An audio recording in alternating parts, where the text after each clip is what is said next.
which is the exciting new development that we have for you today. We're currently getting our slideshow set up for you, so hopefully you'll be able to see that here in just a moment. All right, so from an agenda perspective, we'll be covering what FAMLI is, what life events will make people eligible for FAMLI coverage. We'll go through more detailed information about what a serious health condition is. And again, we'll talk all about this new portal, which is specifically for our healthcare provider community. We'll then talk about how we determine length of leave in coordination with our healthcare provider teams. And then we'll obviously take your questions when we get to the end. So let's start by giving everyone a quick overview of the FAMLI program. So FAMLI will provide paid leave for Colorado workers to take care of themselves and their loved ones during significant life events. And we'll get into those a little bit more in a moment. The program will cover almost all workers in Colorado, including those who are self-employed. The FAMLI program is a social insurance program with both employers and employees contributing to the fund that will eventually pay out benefits. The premiums are set to 0.9% of the employee's wage, with half of that being paid by the employer and the other half being paid by the employee. The premiums are fixed right now at 0.9% through the end of 2024. For 2025 and beyond, the director of the FAMLI division sets the premium according to the monetary value of the fund each year. Those premiums are capped at 1.2% by law. And what we've seen in other states that have this program is that over time, they have been able to decrease the premiums and increase the benefits.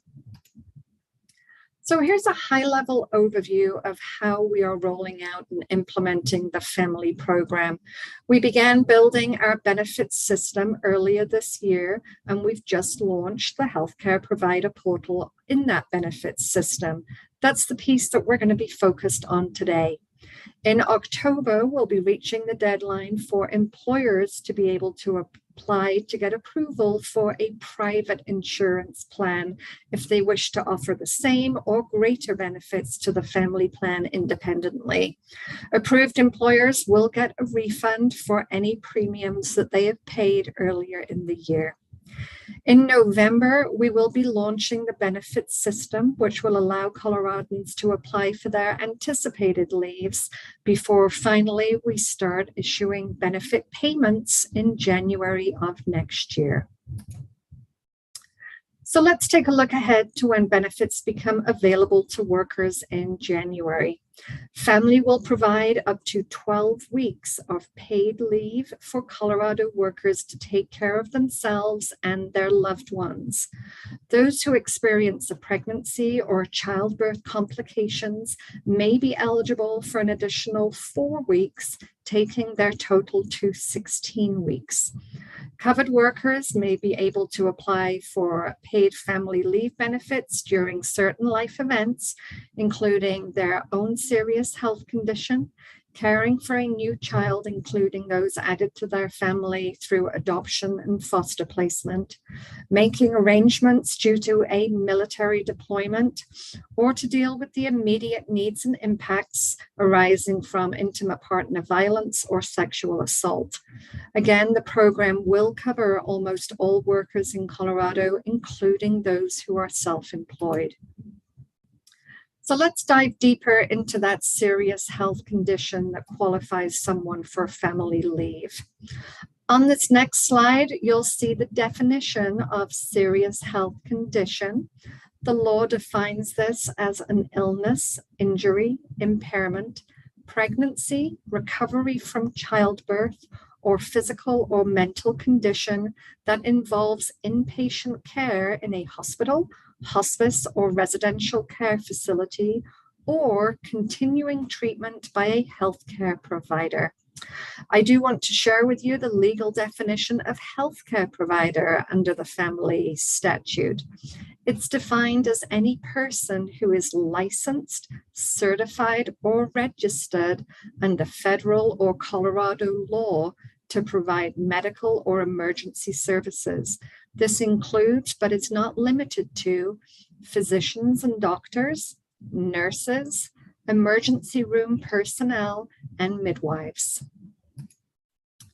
Next slide. One thing to note is that while we understand that some people eligible for family leave will be caregivers, it may be that as healthcare providers, you're seeing those caregivers coming to you, asking for you to complete the paperwork so that they can go home and care for their loved one.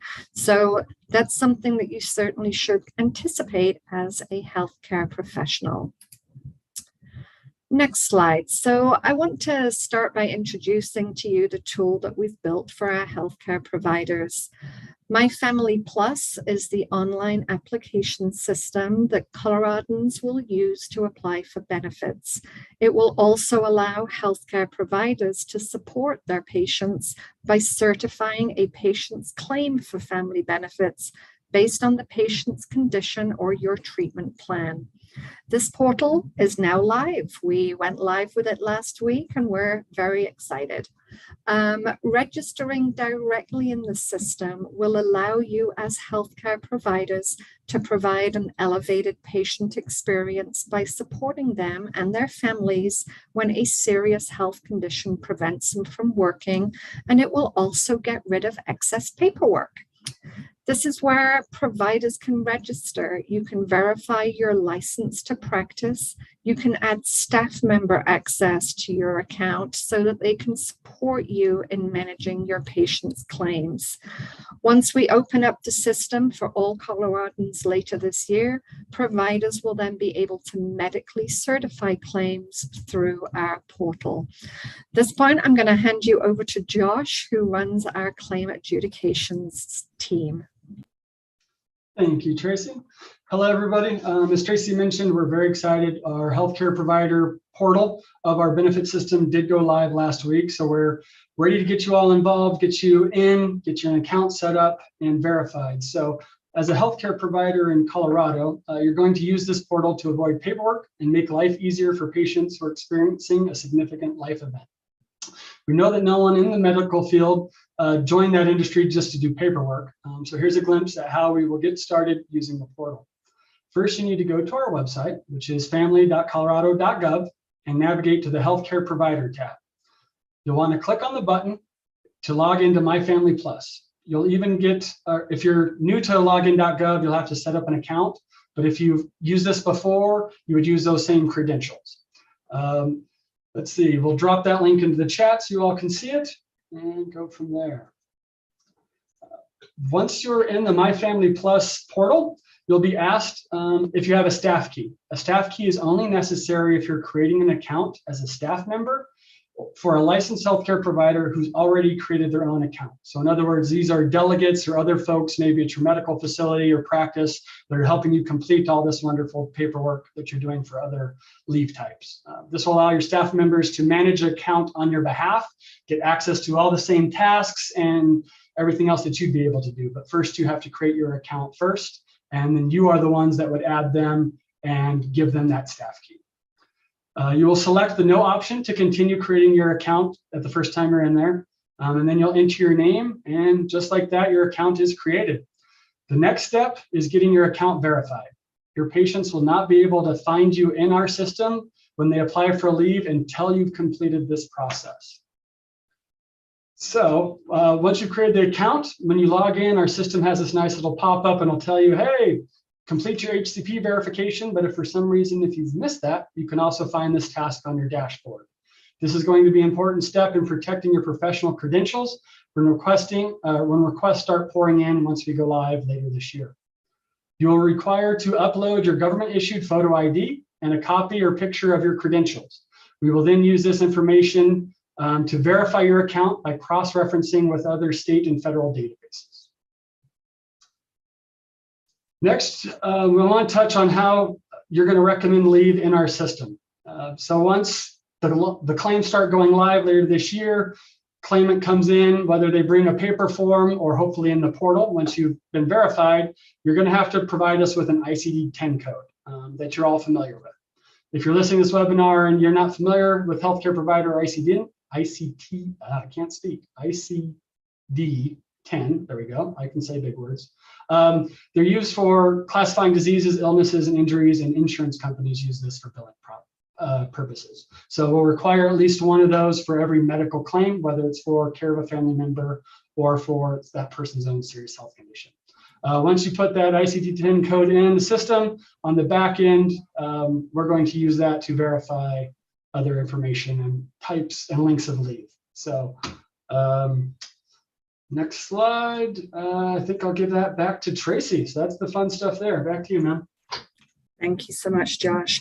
So if a healthcare provider chooses not to register in the system, patients of that healthcare provider will need to manually enter their doctor into the system and will be prompted to download a PDF copy of a serious health condition form that looks very similar to the example you're seeing on the screen.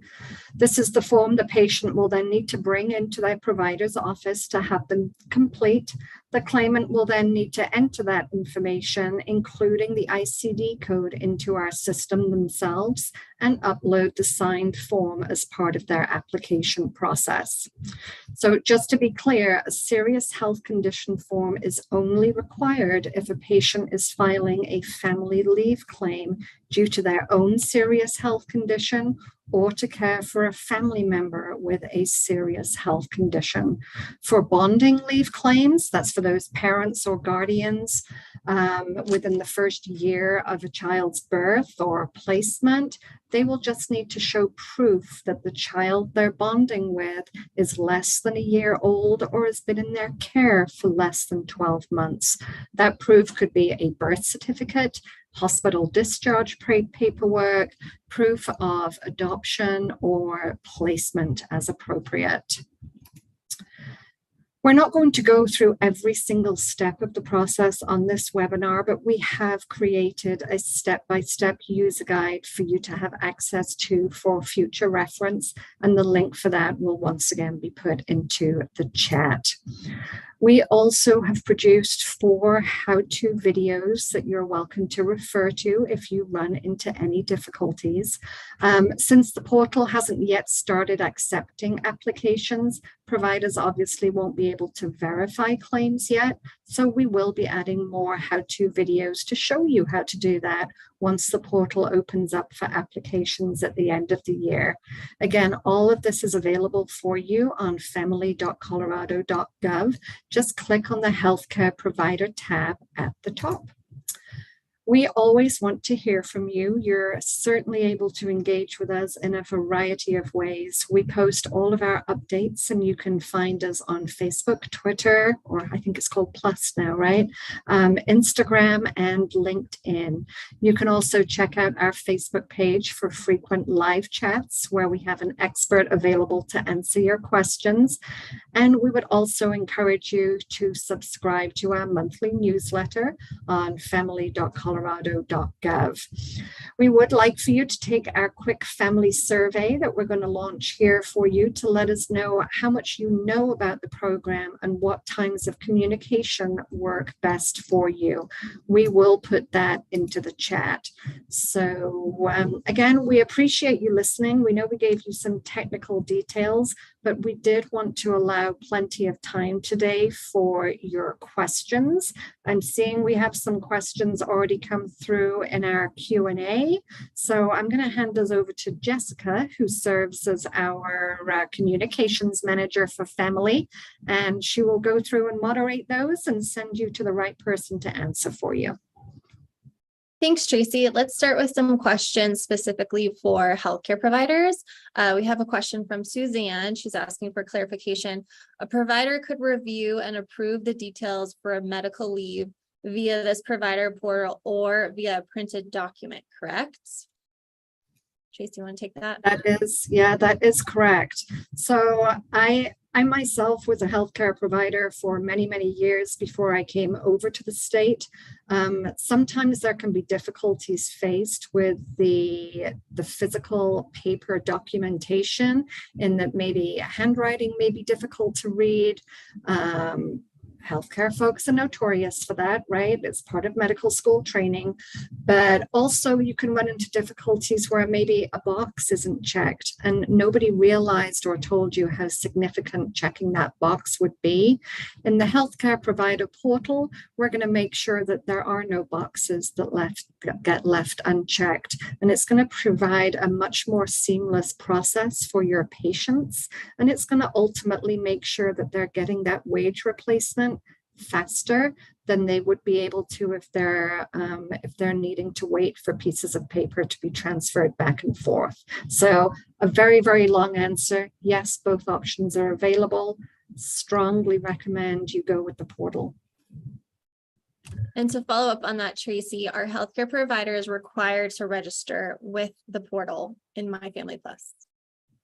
You're not required to. We're not going to come chasing after you if you choose not to. But again, strongly, strongly recommended. It's going to make things easier for your patients. And that's ultimately why we're all here. All right. And we have a question here from Heba. She is delivering via C-section at the end of September, and her 12 weeks of approved leave is over by December 20th, 2023. Is there any benefit via FAMLI provided to me starting January 2024 for extending that leave, or other benefits? Or do I narrowly miss this window? Tracy, do you want to take this, or do you want to take a breather and hand it over to Evan? I'll happily take it. So first of all, congratulations. So excited for you. And you did not miss a window at all. So you can certainly take any leaves that you're entitled to through your employer in 2023.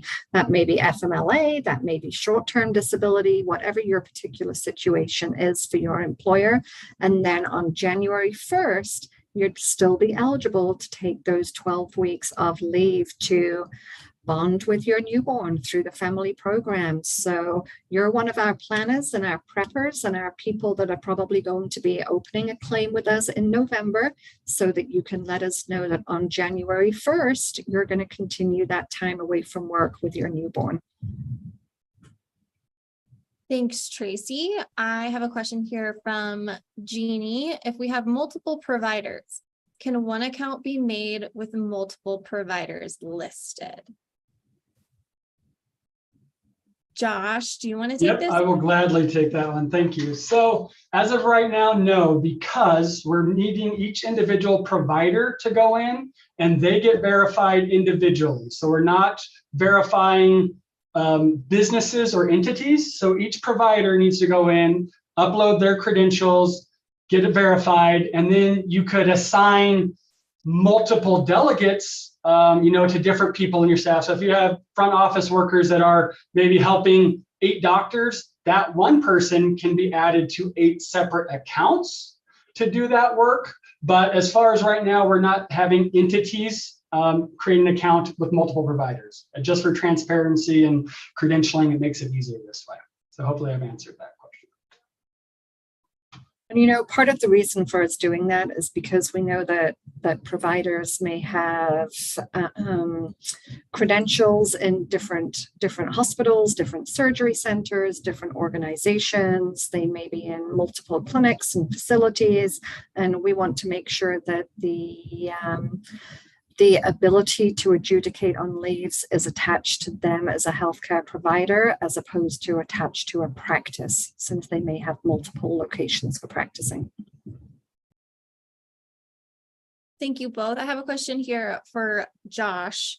This is coming from Jessica. Just to confirm, providers do not need to do anything if the claim is for parenting/bonding.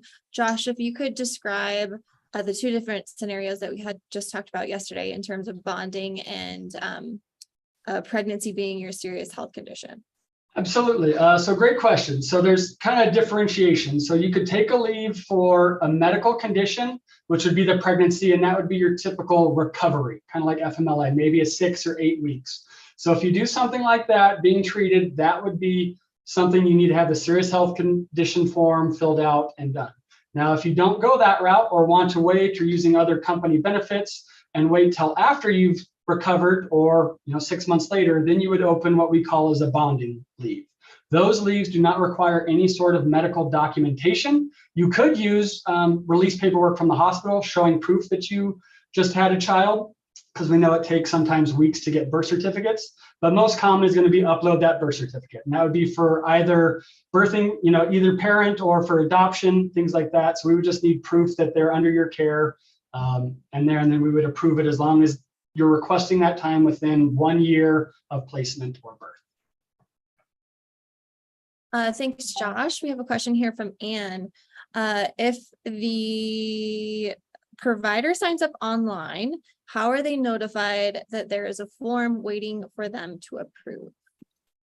That's a great question. I'll take that one as well. So again, for you to be notified, you have to get verified in our system. So just setting up an account doesn't do it all the way. So once you go in, get verified, then our claimants will be able to select you from a pre-populated list. And since you're verified, we now send you notifications via our portal. So you and any delegates assigned on there will get a nice notification. Bloop, you have a serious health condition form to review.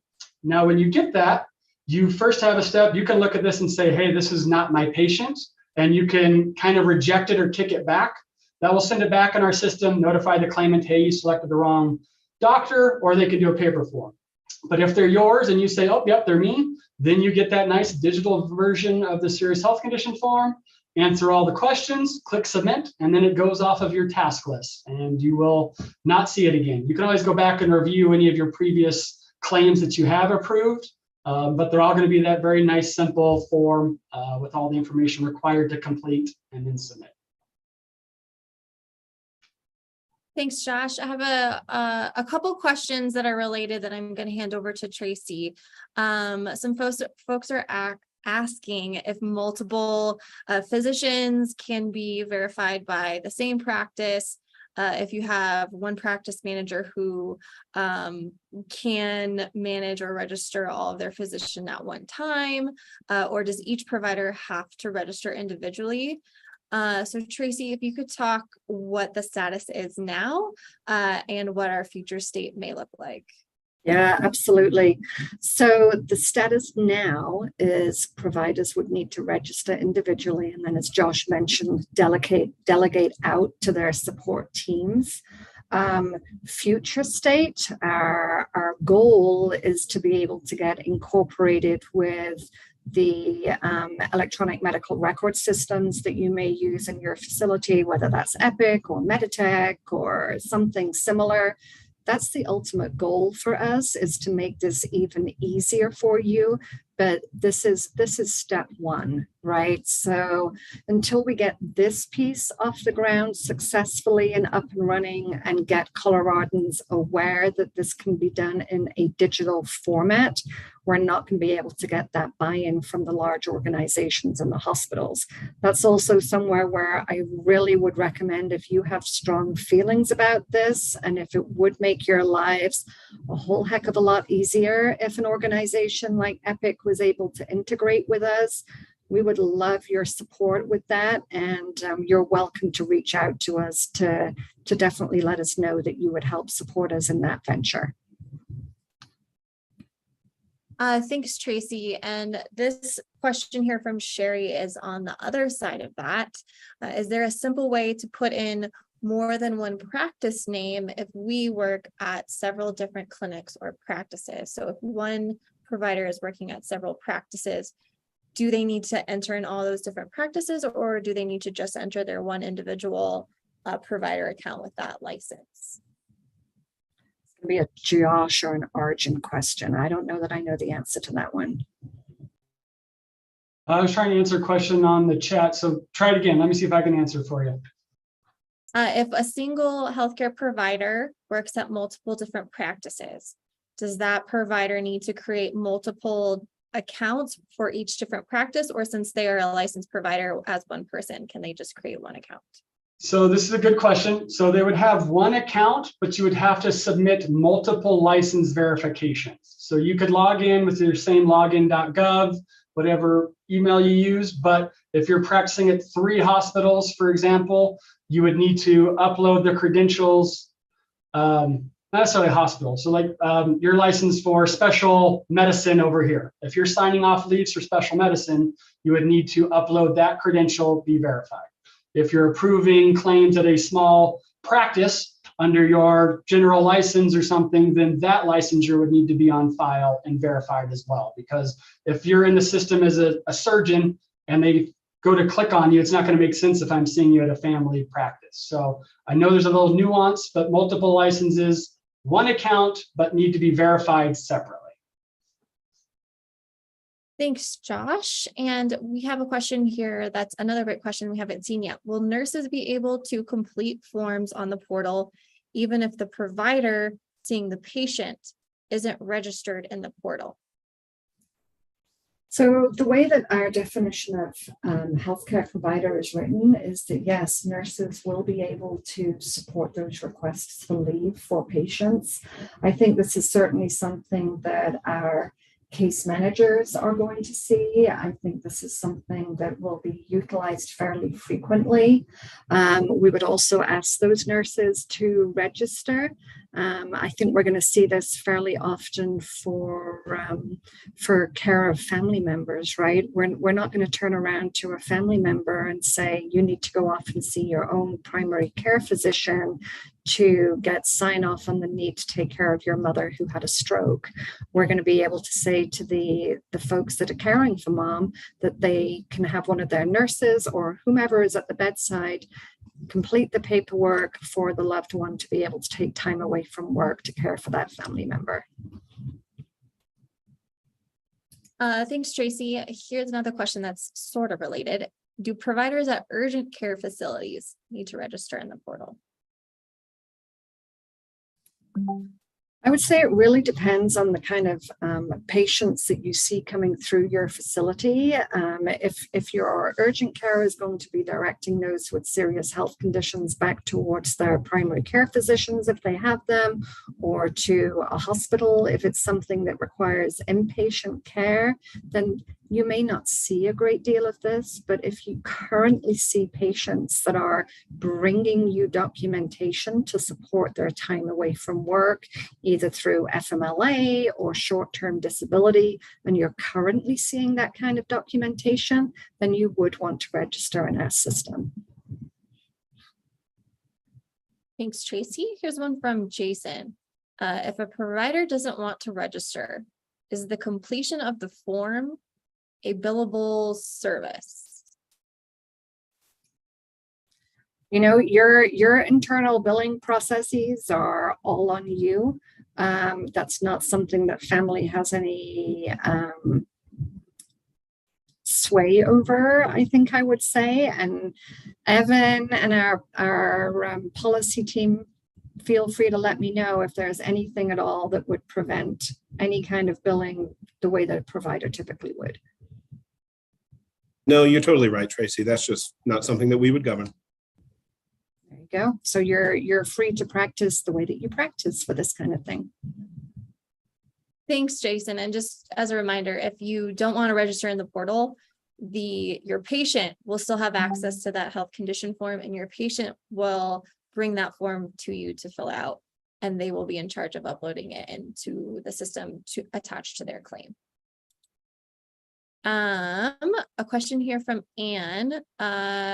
In order to be notified from the portal, they have to register and sign into the portal, correct? There's no email sent without registering. I'll take that one. So if they have created the account and then been verified, then yes, when somebody selects them as a provider, they'll get a notification in 2 ways. One, in the portal, if you log in, you'll see in your message center, hey, I've got a message or a task to be done. But if you've created, uploaded or added an email address, when a notification is uploaded or a task is due in your system, you will also get an email saying, hey, there is a work item to be done. It might not be specific with patient information, but it's telling you, hey, go to the portal and see the message. So we did that for PII reasons and stuff like that. So you will just get an email saying, hey, go to our portal to see what is new or what you have to do. Thanks, Josh. I have a question here from Christina that Tracy, you can probably take. Looks like Adam is also typing out an answer, but we can answer it live as well. What is the timeline for employees to submit for family in the event of emergency caregiver leave? Emergency caregiver leave. So I'm going to call that care of a family member. I think that's what you're trying to get at. But a timeline, you know, they just need to apply for it as soon as they're aware that they need to take it. They obviously need to let their employer know, according to whatever their employer's time away from work policies are, that they will not be present in work. And then they can certainly reach out to us to open that claim for care of a family member leave. The faster that we receive the documentation to support that request, then the faster that we're able to make sure that they're receiving payment. So if I'm interpreting that leave wrong, and maybe you're thinking about emergency child placement in loco parentis, those kind of situations, again, the person would need to make sure that they're notifying their employer per whatever their employer standards are, and then they would just submit the request to us. We will try to turn these around as quickly as possible, but in those kind of situations, there's not a hard and fast, you must get it into us within 3 days or something similar to that.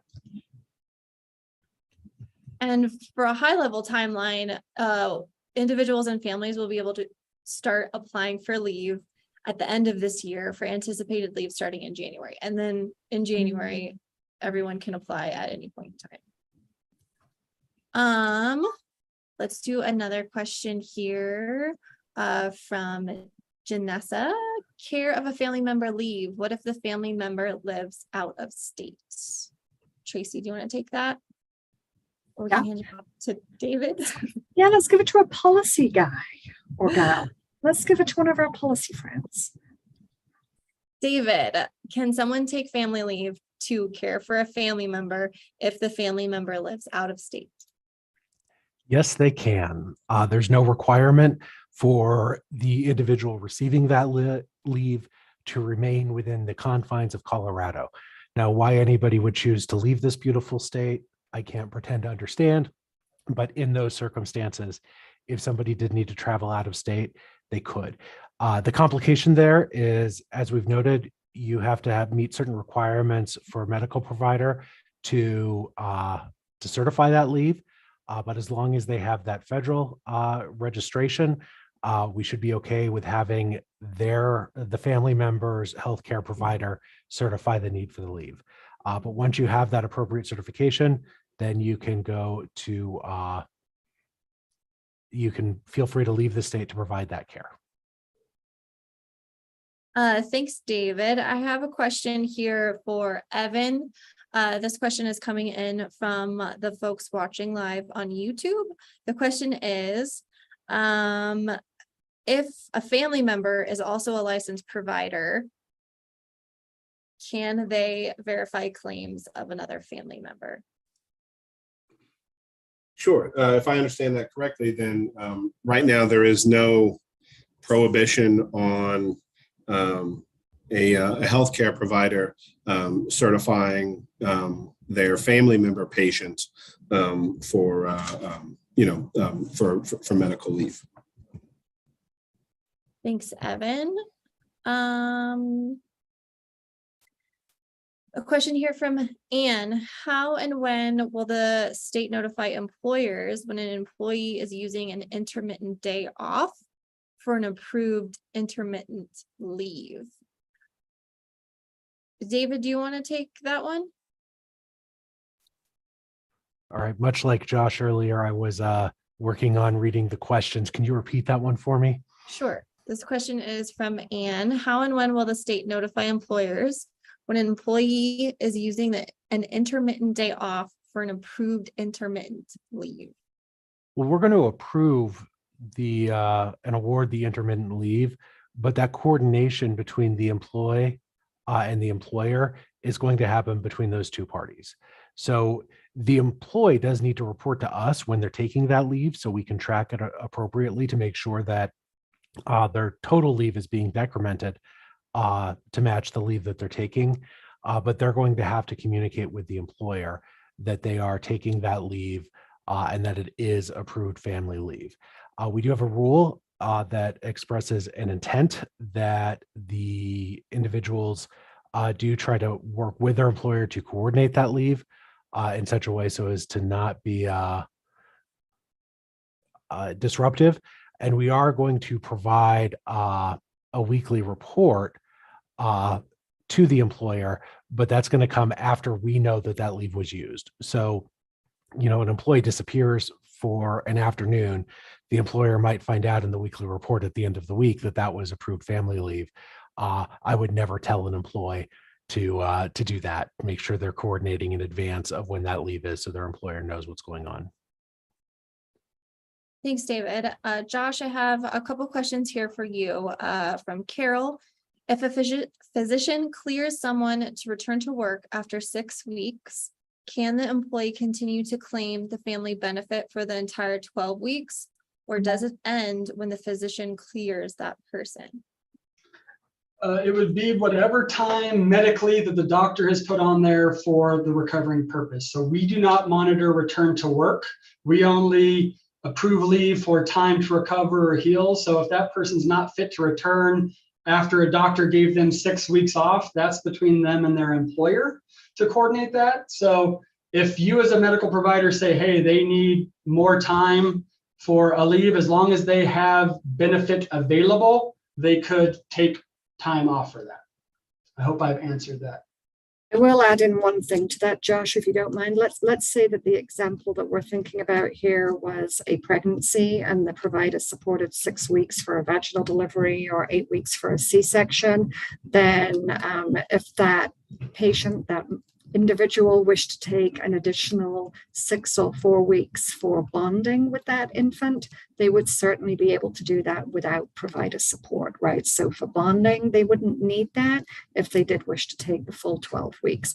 But if this example was a hernia repair and the provider supported a 6-week recovery, then we would approve only the 6 weeks. We would not approve an additional 6 weeks just because the employee asked for it.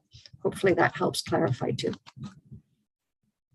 Yes, and for further clarification from that example, the patient itself would have to file 2 separate claims, one for their pregnancy that would end at 6 weeks, and then they would file a separate bonding leave claim that would give them the remaining 6 weeks to take the full 12 weeks off to bond with their baby. Another question here from Jennifer. Is an office staff member able to complete the online form and then send it back to the physician for signature, or does the physician have to complete the form and submit? Josh and or Arjun. I will gladly take that one. So that person, whoever you add as a delegate, has full right, same as you on that form. So if they pull it up, they will type in your credentials, license number, because we require, license number, all that, even though we have it on file. So they would do it for you. You wouldn't hand it off and move on. So anybody you've delegated your power can complete the full form for you and submit it.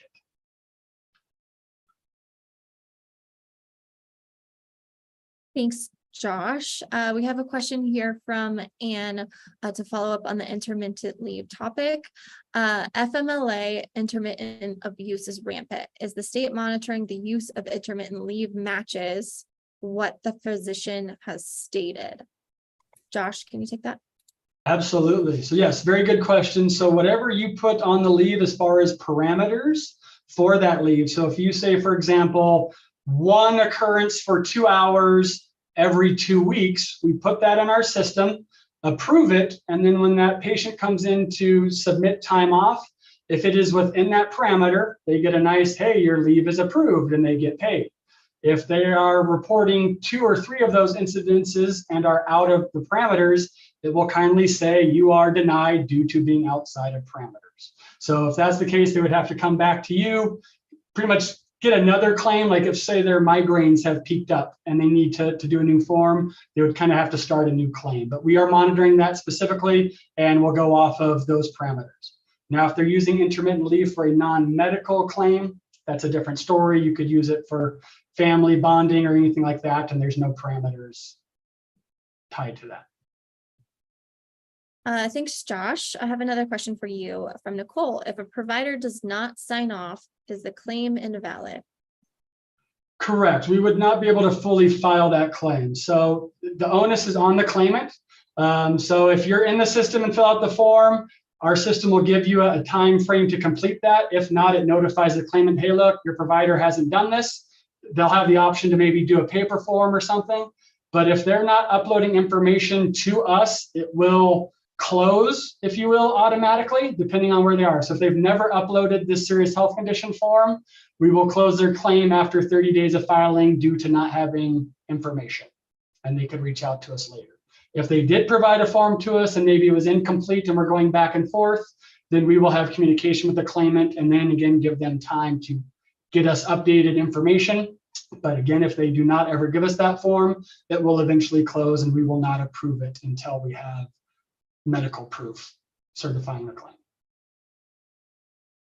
Thanks, Josh. Another question here for you. What if the patient is not released to return to work based on the original schedule, i.e. cannot meet the physical requirements of the job, so cannot return yet? Does the provider have to resubmit information to extend the leave? So if they've approved a leave, let's say for 6 weeks, and yes, the patient comes back and said, if they find out not fit for duty and the doctor wants to extend that, then they would fill out another form. It might be for the same reasons. That's still same claim date. They would just add a new end date, if you will, and then we would call that a continuation of that claim. If it's for something else, not related, so now all of a sudden their knee acted up, we would have to treat that as a whole separate leave. This claim would end, and then that patient would have to file a new claim for that medical condition. But if it's still related, haven't cleared off, and the doctor wants to support more time, we will take that if the doctor gives us that information. Thanks, Josh. I have a couple questions here from employers. Tracy, we'll send this one to you. What information is shared with the employer? Not very much, honestly. From a healthcare perspective, nothing's going to be shared with a employer around the health condition. We won't be providing that kind of information. What we can provide is the date that we are approving the time away from work from, and the date that we are approving the time away from work through. So you'll know the dates. If requested by the employer for coordination of benefits, this may be an example of, let's say the state is providing 70% wage replacement and the employer wishes to provide an additional 30% wage replacement. We can certainly by request provide information for coordination of benefits around how much money the state is paying that individual on a weekly basis. So that's certainly something we can do. And but again, medical information will absolutely not be shared. Thanks, Tracy. I have another question here for you that we haven't touched on. I believe this is a misunderstanding of how private plans work and how local governments can opt out. But the question is, employers who have opted out of family participation still must pay their 0.45% for each individual employee who is participating in family, correct? Tracy, can you go over how local govs are only allowed to opt out and the private plan process? Yeah, I'm happy to. So the way the statute was written, which is what the voters decided on for Proposition 118, right? So local governments did have the option to opt out, But if the local government opted out and their individual workers wished to still participate, then those individual workers could pay the 0.45% themselves and they could participate in the program. In that instance, the local government is not required to pay the employer portion and pay that additional 0.45%. In the example of a private plan, if an employer was making the decision to go with a private carrier or to self-fund this program in-house, then they are not required to make any payments to the state once they have that private plan in our system and approved by us as an agency. So right now, they're still making those payments until they have their private plan set up. But once they have that private plan in place, no payments will be due to the state. Hopefully that helps your question. Thanks, Tracy. I have a question here for David. This is from June. Will leave be paid through direct deposit? If the first day of leave is January 1, 2024, then when will the first payment be paid? The next week or in 2 weeks? So Yeah. benefit. Sorry, go ahead, David. Oh, no, please.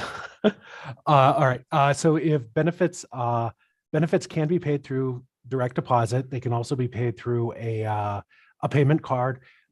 If you're unfortunately experienced being unemployed in the past 20 years, you're probably familiar with that.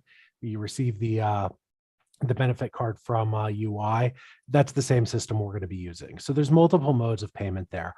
As for the date of benefit payment, we're statutorily obligated to pay benefits within 14 days of the claim being received. So we are going to be hitting that guideline. The flip side to that is that we are not going to pay benefits until somebody has used at least 8 hours. So if you're on intermittent leave and you're taking small chunks, you're not going to get paid until you've accumulated 8 hours of leave. Our goal, though, beyond that 2 weeks is to pay substantially faster. We want to get those benefits out the door as fast as possible because we do understand people are relying on those. So those benefit payments should be coming out relatively quickly after a claim is approved and assuming that there aren't any issues there with the claim review and the approval. So we'll be trying to get those out. And then after that first benefit comes out, we're going to be looking at a weekly cadence. So we're going to be trying to pay once a week as those benefits go on. So that is our timing there. We want to get those benefits out as fast as possible, but no later than 2 weeks after the claim is filed. And then for ongoing leave on a weekly cadence. Thanks, David. I'm going to jump in and add one thing. So for those folks that can anticipate their time away from work that already know now that they're going to be missing work starting on January 1st, assuming that we have all the documentation that's required and everything else that a patient or a claimant would need to do, then we are right now planning for our first payroll to be running on January 8th. And I know that's a very, very specific date, but that would be kind of a week after our first official claims can begin. And then if you receive your first paycheck because your claim opened on a Tuesday, you will always receive your payments on a Tuesday. We're not going to make people wait till a Friday. We're going to try and do it every 7 days for them. And that cadence will be set by their first date of absence away from work. Hopefully that helps a little bit there too. Thanks, Tracy. We are just about coming up on time. We have about 10 minutes left, so we're going to try to get to as many questions as we can. And just so everyone knows, we will be sending out the recording and the slide deck to everyone who registered shortly after the session. We did have a question that we haven't touched on yet that I'd like to hand over to Tracy. Michelle is asking about military leave. If an employee's spouse is deploying, are they eligible for 12 weeks of leave, or is the leave amount less due to the circumstances? So leave amount is not lessened by any circumstance. So they certainly, if 12 weeks is what they need, they are certainly welcome to utilize 12 weeks. What I will say is that you're only eligible to receive 12 weeks in a year. So people will want to be careful in the way that they're choosing to utilize that and make sure that they have leave available to them potentially if other life events occur and they need additional time away from work. So we certainly wouldn't say no if that's what they feel they need. But again, I would just advise people to be careful about their leave utilization. Thanks, Tracy. I have a question here for David. David, this is coming from Barbara. She's asking, it's my understanding that FMLA and FAMLI run concurrently. So when an employee files for FAMLI, does the employer still have to do the FMLA paperwork with the doctor? Does this make the doctors do double the work? So the leaves do run concurrently, but it is a separate process. You're going to have both the certification for FAMLI and the FMLA paperwork done. And that's one of the reasons why we really encourage doctors and all other healthcare providers to look at our portal. We're trying to make this as easy, as frictionless as possible to reduce that burden so that you can come into our portal. You can do a very quick certification that's not going to involve a lot of paper, that should be less burdensome than the FMLA paperwork, and get that in and get the FAMLI approved. But from an employer, if you're covered under FMLA, because not all employers are, that's only going to be those employers with more than 50 people, you are going to have to make sure that you're complying with those federal requirements as well as with the state requirements for FAMLI in order to certify that leave. There would also be the option, right, for employers that receive the notification from FAMLI that we have made an approval for a serious health condition. You would certainly be welcome to make a proxy approval based on our approval if the employee is eligible for FMLA in your organization. So that's going to be totally up to your internal processes, whether or not employers wish to do that. Exactly. Thank you. Thanks, Tracy. We touched on this earlier, but Josh, this question is for you from Nicole. If the doctor doesn't agree clinically, should they disregard? What should they do? Great question. There's a couple options. So if you're in the portal and get notification, I believe there's even an option to say this patient does not require medical leave. You like click that box and it pretty much completes it, and in lack of a better word, kicks it back to the claimant and says, hey, your doctor has not provided, support of this claim. There's other things like, say the person says, I'm going to take 8 weeks off for medical, come to you and use the provider, say I'm only authorizing 4 weeks. We're only going to authorize 4 weeks medically. Now we'll tell that to the claimant. The system will short out, but they won't require new paperwork from you. But the claimant's information needs to match up what's going on in the portal. So what's nice is in the portal, you guys do it, put it in, there's no back and forth to the claimant. Where if you give the paperwork back to them, they come, they have to transpose that information, put it in, and if we'll look at it, if it doesn't match what you put in, then we will, of course, deny the claim. But we're going specifically off of you. If they said this is for an intermittent leave, but you say continuous, we're going to not approve that claim, and we'll tell them that the doctor stated this should be continuous, but yet you're wanting intermittent. And they would have to come back to you and see if you get another form or live without being approved. Okay, we have one more question in just about 4 minutes. So last call for questions. If you want to type them in, get them in now, and we'll answer them in the next 4 minutes. One last question here for now. Janessa is asking, which is better, private or just going with the state? If it's the state, why? Tracy, do you want to take this? Wow, that's a fun question to finish up on here, Janessa. I'm totally biased, and I'm going to say it's better to go with the state. But honestly, every single business needs to do what is best for them. I think it depends on what the organization is currently able to offer to their employees, what their employees are currently used to. And it would also depend on how much time and ability the employer has to do any of the legwork themselves. So, we will be, as a state organization, we'll be making sure that we're consistent that we're providing the notifications to employers. We will make sure that everybody is validated and their leaves are determined using the appropriate state regulations. We won't have to be coming out and doing, different audits and what have you. We know that we'll be following the most current and up-to-date rules and regulations around the FAMLI program. But ultimately, the goal here and what was asked for by Coloradans is that we are raising the floor of benefits and giving every Colorado worker the opportunity to take time away from work for their significant life events. So I think for the individual claimants, it's a win-win regardless. And for the employers, it really is based on the determination of what your business needs are.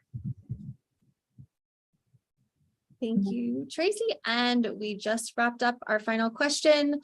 We want to thank you all for joining us today. This was super helpful. Your feedback is very important to us. It looks like we have one more question and we have 2 minutes left. So I'm going to try to get it in from Tammy. If the employee has short-term disability benefits that can run concurrently with FAMLI, which pays first, for example, is it if STD covers 60% but cannot replace 100% of the salary? Yeah, so FAMLI will pay first, and you're welcome to top up in any way that works. You are not, however, permitted to go above 100%. So you cannot make an employee more than whole. You can make them whole, but you cannot go above and beyond that. Thank you, Tracy. Thank you, Tammy. Thank you, everyone, for joining us on Zoom. Thank you to all of our YouTube audience as well. Again, we will send out the recording and the slide deck to everyone who registered later this afternoon. And if you haven't registered already, you can find all the information on famli.colorado.gov, and feel free to reach out to us if you have any additional questions. Thanks, everyone.